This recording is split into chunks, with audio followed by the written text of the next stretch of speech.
Hello বন্ধুরা, তোমাদের সবাইকে স্বাগতম শুভ টিচিং বাংলা চ্যানেল। তুমি কি বাংলা শিখতে চাও অথবা বাংলার ব্যাকরণ ও সাহিত্যকে আরো ভালোভাবে বুঝতে চাও? তাহলে তুমি একদম ঠিক জায়গায় এসেছো। এই চ্যানেলে আমরা বাংলা ভাষা শেখার সহজ ও মজার উপায় নিয়ে আলোচনা করি।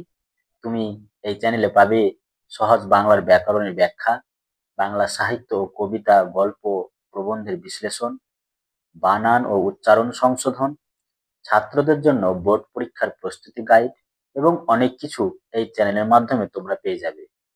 আমরা চাই বাংলা শেখাটা হোক আনন্দদায়ক ও সহজ। তাহলে বন্ধুরা, বাংলা শেখার এই দারুণ যাত্রায় তোমরা আমার সঙ্গী হতে চাও? এখনই সাবস্ক্রাইব করো শুভ টিচিং বাংলা চ্যানেলকে। ভিডিও ভালো লাগলে লাইক করো আর তোমার বন্ধুর সঙ্গে শেয়ার করতে ভুলবে না। আর কমেন্টে জানাও তোমরা কোন টপিক নিয়ে ভিডিও চাও। চলো বাংলাকে ভালোবাসি, বাংলা শিখি। আজকে আলোচনা করব দশম শ্রেণী বাংলা বইয়ের যে আফ্রিকা কবিতা, সেই আফ্রিকা কবিতাটির বিষয়বস্তু নিয়ে আলোচনা করব।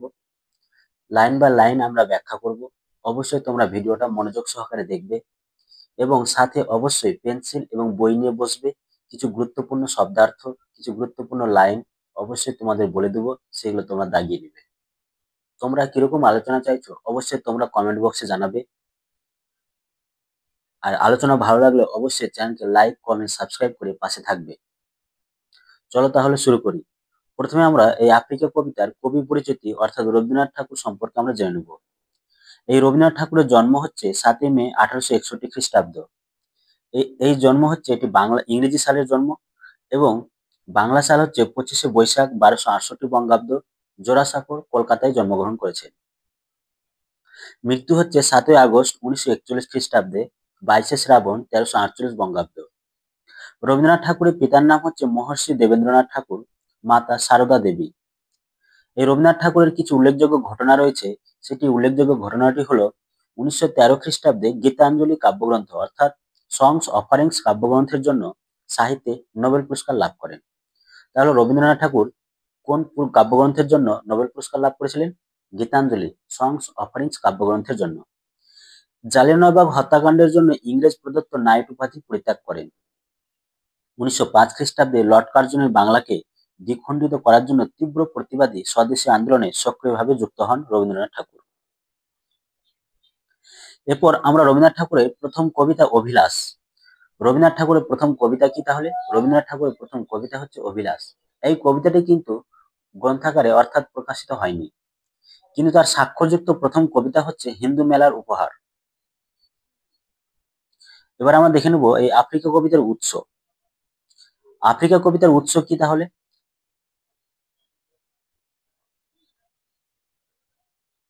আফ্রিকা কবিতার উৎস হচ্ছে পত্রপুট কাব্যগ্রন্থে স্থান পেয়েছে। তাহলে পত্রপুট এই কাব্যগ্রন্থটি কত সালে প্রকাশিত? পত্রপুট কাব্যগ্রন্থটি 1936 সালে প্রকাশিত। পত্রপুট কাব্যগ্রন্থটি কত সালে প্রকাশিত? 1936 সালে প্রকাশিত। এই পত্রপুট কাব্যগ্রন্থের দ্বিতীয় সংস্করণে কিন্তু স্থান পেয়েছে। পত্রপুট কাব্যগ্রন্থের কততম সংস্করণে স্থান পায় আফ্রিকা কবিতাটি? দ্বিতীয় সংস্করণে। আর এই দ্বিতীয় সংস্করণে 16 সংখ্যক কবিতা হিসাবে স্থান পেয়েছে। পরে আফ্রিকা কবিতাটি রবীন্দ্রনাথের সঞ্চয়িতা নামক কাব্য সংকলনও কিন্তু গ্রন্থে স্থান পেয়েছে। পরে কি হয়েছে? এই রবীন্দ্রনাথ ঠাকুরের আফ্রিকা কবিতাটি সঞ্চয়িতা নামক কাব্য সংকলন গ্রন্থ কিন্তু স্থান পেয়েছে। এই যে আফ্রিকা কবিতাটি উৎস সম্পর্কে আমরা জানলাম। এই আফ্রিকা কবিতার উৎস সম্পর্কে জানলাম। এবার আমরা জানবো এই আফ্রিকা কবিতাটি যে রচনা করেছেন অর্থাৎ লিখেছেন রবীন্দ্রনাথ ঠাকুর, এটা রবীন্দ্রনাথ ঠাকুর কিন্তু নিজের ইচ্ছায় লেখেন। এই আফ্রিকা কবিতাটি লেখার জন্য অনুরোধ করেছিলেন কে? আফ্রিকা কবিতাটি লেখার জন্য অনুরোধ করেছিলেন তার অনুজ কবি অমিয় চক্রবর্তী। কে অনুরোধ করেছিলেন? রবীন্দ্রনাথকে অনুরোধ করেছিলেন অমিয় চক্রবর্তী। অর্থাৎ আফ্রিকার উপর যে একটা মানবিক অত্যাচার হচ্ছিল, সেই অত্যাচার দেখে অমিয় চক্রবর্তী কি করলো? রবীন্দ্রনাথকে একটা চিঠি লিখলো। সেই চিঠিতে বলল যে তুমি তো আফ্রিকার উপর কোনো কবিতা লেখনি, তাই তুমি কি করো, একটা আফ্রিকার উপরে একটা তুমি কবিতা লেখো। এই কথাটা যখন বললো রবীন্দ্রনাথ ঠাকুরকে চিঠিতে, তখন রবীন্দ্রনাথ ও কিন্তু রাজি হয়েছে চিঠি এই আফ্রিকা কবিতাটা লেখার জন্য। কারণ রবীন্দ্রনাথ সবসময় কিন্তু সাম্রাজ্যবাদের বিরুদ্ধে লেখার জন্য তিনি উৎসাহিত ছিলেন। সবসময় তিনি কিন্তু উৎসাহিত। এই আফ্রিকা কবিতাটি রচনাকাল হচ্ছে 1937 খ্রিস্টাব্দে 8ই ফেব্রুয়ারি। তাহলে আফ্রিকা কবিতাটির রচনাকাল কত? 8ই ফেব্রুয়ারি 1937 খ্রিস্টাব্দে। আর অমিয় চক্রবর্তী অনুরোধ করেছিল চিঠিতে 1936 খ্রিস্টাব্দে 31শে ডিসেম্বর। আর রবীন্দ্রনাথ ঠাকুর সে তার অনুরোধে আফ্রিকা কবিতাটি রচনা করে ফেললো 1937 খ্রিস্টাব্দে 8ই ফেব্রুয়ারি। এর আফ্রিকা কবিতাটির রচনাকাল হচ্ছে শান্তিনিকেতনে তিনি এই আফ্রিকা কবিতাটির রচনা স্থান। আর একটা আমরা ইনফরমেশন হিসেবে আমরা জেনে নেব যে আফ্রিকা কবিতাটি রামানন্দন চট্টোপাধ্যায় সম্পাদিত প্রবাসী পত্রিকায় 1343 বঙ্গাব্দের চৈত্র সংখ্যায় প্রকাশিত হয়। এই ছিল আফ্রিকা কবিতাটি শুরু করার আগে তার উৎস এবং প্রেক্ষাপট সম্পর্কে, তার উৎস সম্পর্কে। এবার আমরা দেখে নেব এই আফ্রিকা কবিতার প্রেক্ষাপট কি। আফ্রিকা কবিতার প্রেক্ষাপট হচ্ছে যে ইউরোপীয় সাম্রাজ্যবাদী দেশগুলি ইউরোপীয় সাম্রাজ্যবাদী দেশগুলি বহুকাল ধরে, অনেক কাল ধরে আফ্রিকার বিভিন্ন দেশে উপনিবেশ স্থাপন করে দমন পীড়ন চালাচ্ছিল। তো কি হলো, ইউরোপের যে কিছু সাম্রাজ্যবাদী শক্তিরা আছে, সেই ইউরোপীয় সাম্রাজ্যবাদী শক্তিরা আফ্রিকার বিভিন্ন দেশে উপনিবেশ স্থাপন করছে, নিজের সাম্রাজ্য অধিকার বিস্তার করছে, নিজের সাম্রাজ্য অধিকার বিস্তার করে আফ্রিকার অধিবাসীদের উপর দমন পীড়ন চালাচ্ছে। তারপর 1935 খ্রিস্টাব্দে ইতালির মুসোলিনি আফ্রিকার আবিসিনিয়া বর্তমান ইথিওপিয়া আক্রমণ করে। তাহলে ইতালির মুসোলিনি, এই মুসোলিনি হচ্ছেন একজন সাম্রাজ্যবাদী। এই সাম্রাজ্যবাদী মুসোলিনি আফ্রিকার ইথিওপিয়া, অর্থাৎ বর্তমান যেটা ইথিওপিয়া, সেই ইথিওপিয়া কিন্তু আক্রমণ করে। রবীন্দ্রনাথের কলম কিন্তু সাম্রাজ্যবাদের বিরুদ্ধে সবসময় কিন্তু গর্জে ওঠে, বারবার গর্জে ওঠে। এই ফ্যাসিস্ট মুসোলিনির আবিসিনিয়া দখলের ঘটনা কবির মনে একটা ক্ষোভের সঞ্চার করে। কবির মনে যখন সঞ্চার করলো, তখন কবি আফ্রিকার প্রতি সহানুভূতি এবং সাম্রাজ্যবাদের প্রতি তীব্র ধিক্কার জানিয়ে কবি রবীন্দ্রনাথ ঠাকুর আফ্রিকা কবিতাটি রচনা করে। এই ছিল আফ্রিকা কবিতাটি রচনার প্রেক্ষাপট। তোমরা প্রেক্ষাপটটা বুঝতে পেরেছো? যদি বুঝতে পারো তাহলে অবশ্যই কমেন্ট বক্সে কমেন্ট করে জানাও। এবার আমরা দেখে নেব এই আফ্রিকা কবিতাটি লাইন বাই লাইন ব্যাখ্যা। দশম শ্রেণীর বাংলা বিষয়ের যে আফ্রিকা কবিতাটি রয়েছে, সেই আফ্রিকা কবিতাটির 4টি প্যারা রয়েছে। আজকে এই ক্লাসে আমরা আলোচনা করব। প্রথম 2টি প্যারা আলোচনা করব, তারপরে বাকি 2টি প্যারা পরের ভিডিওতে আমরা আলোচনা করব। চলো তাহলে আমরা দেখে নিই প্রথম 2টো প্যারার আলোচনা, এবং সাথে আমরা গুরুত্বপূর্ণ কিছু শব্দার্থ, প্রত্যেকটি শব্দার্থ এবং কিছু গুরুত্বপূর্ণ লাইন, কোন প্রশ্নগুলো তোমাদের পড়তে হবে আগামী মাধ্যমিক পরীক্ষার জন্য, সেই প্রশ্নগুলো তোমাদেরকে আমি দাগিয়ে দেবো। সেগুলো তোমরা অবশ্যই দাগিয়ে নেবে, সাথে পেন্সিল এবং বই নিয়ে বসবে। দেখো তাহলে কি বলছে, উদ্ভ্রান্ত সে আদিম যুগে। তাহলে উদ্ভ্রান্ত কথার অর্থ কি? উদ্ভ্রান্ত কথার অর্থ হলো দিশেহারা, অর্থাৎ দিক বিদিক শূন্য, মানে এলোমেলো হয়ে যাওয়া। তো আদিম যুগ অর্থাৎ প্রাচীন যুগ, অতি প্রাচীন যুগ, মানে প্রথম দিকের সময়, প্রথম যুগে যুগটা কেমন ছিল? উদ্ভ্রান্ত ছিল, দিশেহারা ছিল। সেই সময় স্রষ্টা যখন নিজের প্রতি অসন্তোষে নতুন সৃষ্টিকে বারবার করছিলেন বিধ্বস্ত।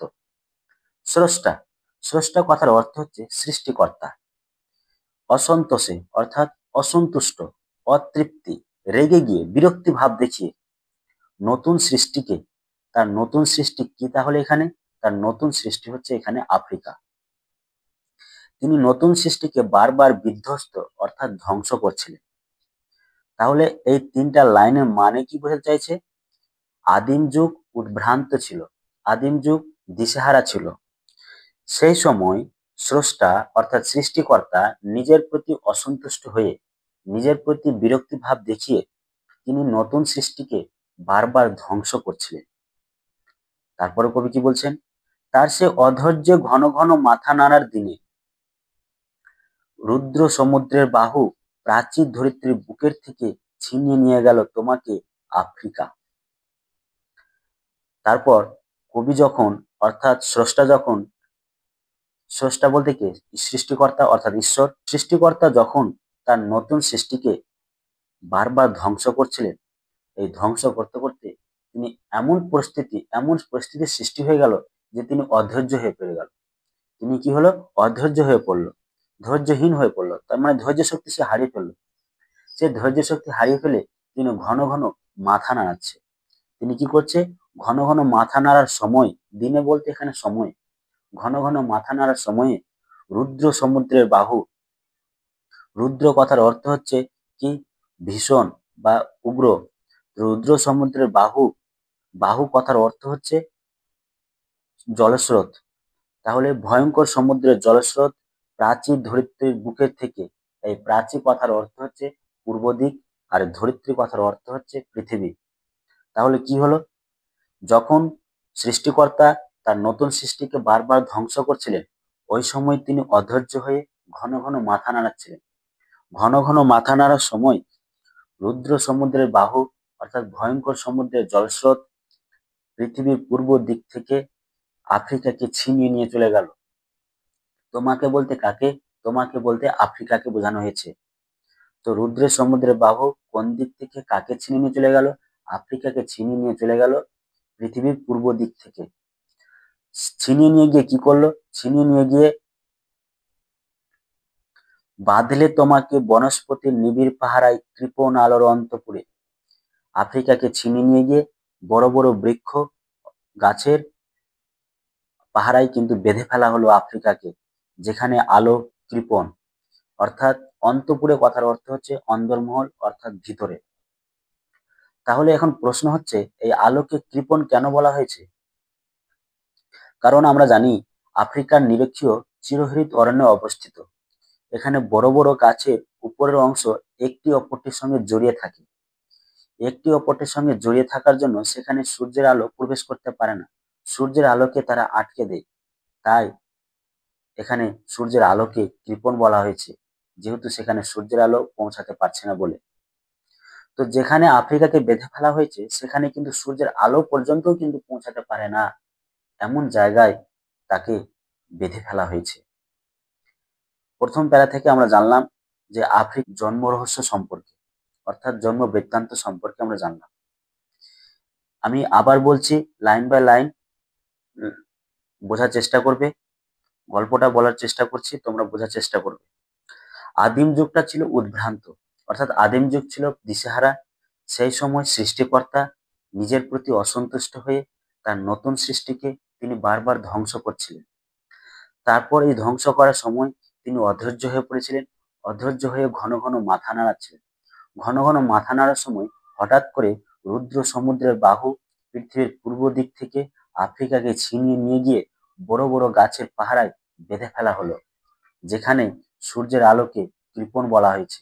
অর্থাৎ যেখানে আফ্রিকাকে বেঁধে ফেলা হয়েছে সেখানে সূর্যের আলো কৃপণ। এই ছিল প্রথম প্যারার আলোচনা।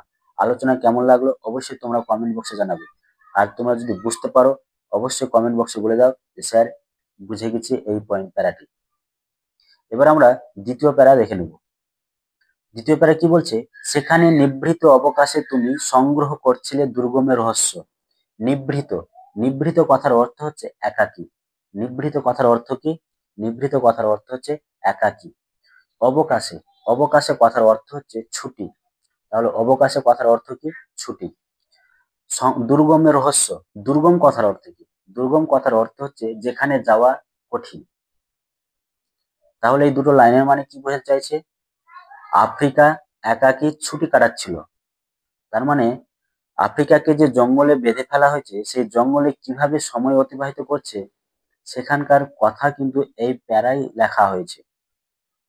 আফ্রিকায় কিভাবে একাকী সময় অতিবাহিত করছে আর সেই জঙ্গলের মধ্যে সে কি করছে সেই সমস্ত কথা কিন্তু এখানে আলোচনা করা হয়েছে। তাহলে আফ্রিকা একা ছুটি কাটাচ্ছিল, একাকী ছুটি কাটাচ্ছিল আর সংগ্রহ করছিল, যেখানে যাওয়া কঠিন সেখানকার রহস্য তিনি সংগ্রহ করছিল। আর কি করছিল? চিনছিলে জলস্থল আকাশের দুর্বোধ সংকেত।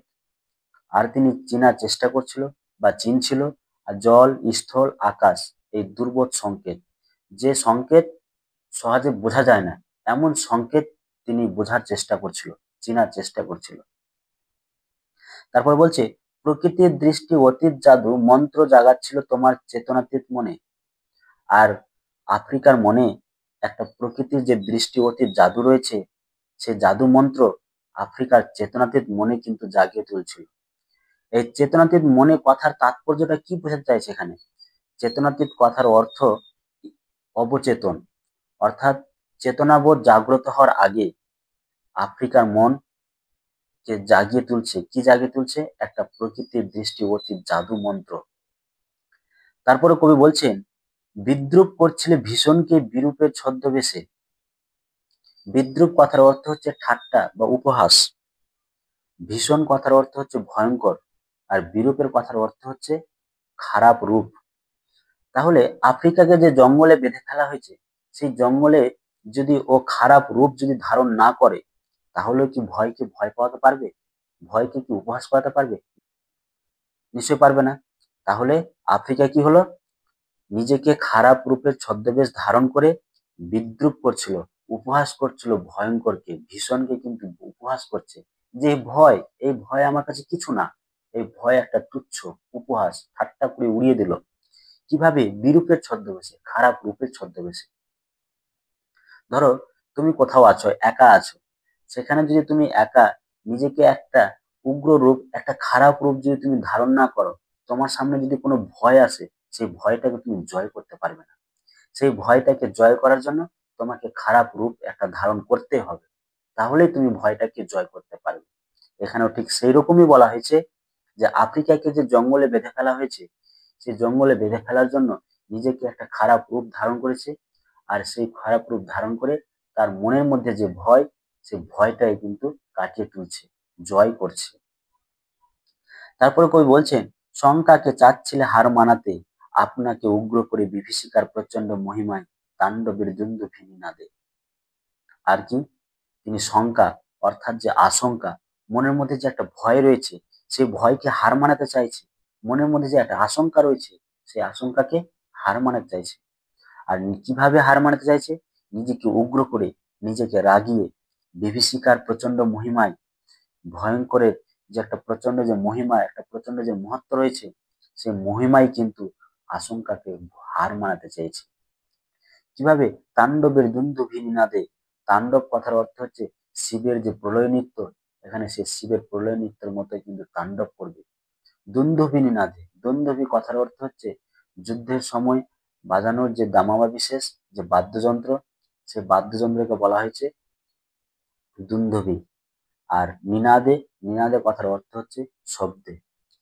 তুমি খেয়াল করো, যখন যুদ্ধের সময়, যখন সেনারা যুদ্ধ করতে যায়, সেই সময় কিন্তু বড় বড় ঢাক বাজানো হয়। এই যে ঢাকের যে আওয়াজ, সে শত্রুপক্ষকে কাঁপিয়ে তোলে, কম্পন করে তোলে, ভয় ওদের মধ্যে একটা জাগিয়ে তোলে। ঠিক সেরকমই ভয়ঙ্কর ভাবে নিজেকে রাগিয়ে, নিজেকে উগ্র করে আফ্রিকা কি করেছে? ভয়কে ভয় পাওয়াতে চেয়েছে।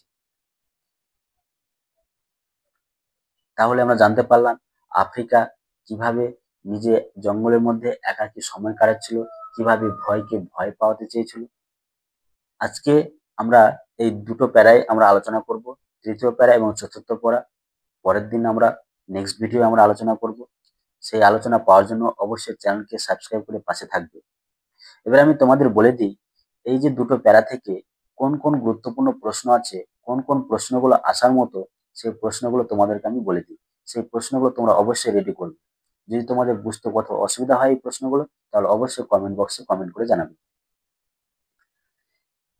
একটু বড় প্রশ্ন হতে পারে এখানে, যে ছিনিয়ে নিয়ে গেল তোমাকে, কে কাকে ছিনিয়ে নিয়ে গেল? ছিনিয়ে নিয়ে গিয়ে কোথায় তাকে বেঁধে ফেলা হলো? এই একটা প্রশ্ন হতে পারে। দ্বিতীয় প্রশ্ন হচ্ছে, কৃপণ আলোর অন্তপুরে, আলোকে কৃপণ কেন বলা হয়েছে? ব্যাখ্যা করো। এখানে আরেকটি প্রশ্ন হতে পারে, তোমরা দেখে রাখবে এটা, তার সে অধৈর্য ঘন ঘন মাথা নাড়া দিলে, তিনি কেন অধৈর্য হয়েছিলেন, আর তিনি কেন ঘন ঘন মাথা নাড়াচ্ছিলেন? এই প্রশ্নটি তোমরা একটু দেখে রাখতে পারো। তারপরে দ্বিতীয় প্যারা থেকে বড় প্রশ্ন হতে পারে, প্রকৃতির দৃষ্টি অতীত জাদু মন্ত্র জাগাচ্ছিল, এই উক্তিটির তাৎপর্য ব্যাখ্যা করো। এই প্রশ্নটা দিয়ে একটু বড় প্রশ্ন হতে পারে। আর বাদ বাকি এখান থেকে কিন্তু ছোট প্রশ্ন হওয়ার সম্ভাবনা বেশি। ছোট প্রশ্ন বলতে এমসিকিউ এবং এসএকিউ প্রশ্ন হওয়ার সম্ভাবনা বেশি। কিরকম? সংগ্রহ করছিল, আফ্রিকা কি সংগ্রহ করছিল? তখন তোমরা বলবে দুর্গমের রহস্য। আফ্রিকা কি চিনছিল? তখন তোমরা বলবে জল স্থল আকাশের দুর্বোধ সংকেত। আফ্রিকার চেতনাতীত মনে কি জাগিয়ে তুলছিল? আফ্রিকার চেতনাতীত মনে জাদু মন্ত্র জাগিয়ে তুলছিল। এখানে কোন জাদু মন্ত্রের কথা বলা হয়েছে? প্রকৃতির দৃষ্টি অতীত জাদু মন্ত্রের কথা বলা হয়েছে। তিনি ভীষণকে কি করছিলেন? ভীষণকে বিদ্রুপ করছিলেন। আচ্ছা, ভীষণকে যে তিনি বিদ্রূপ করছিলেন কিসের ছদ্মবেশ ধারণ করে? বিরূপের ছদ্মবেশ ধারণ করে। এভাবে এসে কি হতে পারে বা এমসিকিউ হতে পারে? এটা এমসিকিউ হতে পারে। সংখ্যাকে চাচ্ছিলে, সংখ্যাকে কি চাচ্ছিল কবি? সংখ্যাকে চাচ্ছিল হার মানাতে। এটা প্রশ্ন হতে পারে। দুন্দুভি নিনাদে, দুন্দুভি কথার অর্থ কি বা নিনাদ কথার অর্থ কি? এরকম কিন্তু প্রশ্ন হতে পারে। অবশ্যই তোমরা এই দুটো প্যারা আর যে প্রশ্নগুলো বললাম সেই প্রশ্নগুলো তোমরা রেডি করো। যদি তোমাদের কোথাও অসুবিধা হয় অবশ্যই তোমরা কমেন্ট বক্সে কমেন্ট করে জানাবে। ভালো থেকো, সুস্থ থেকো, ধন্যবাদ।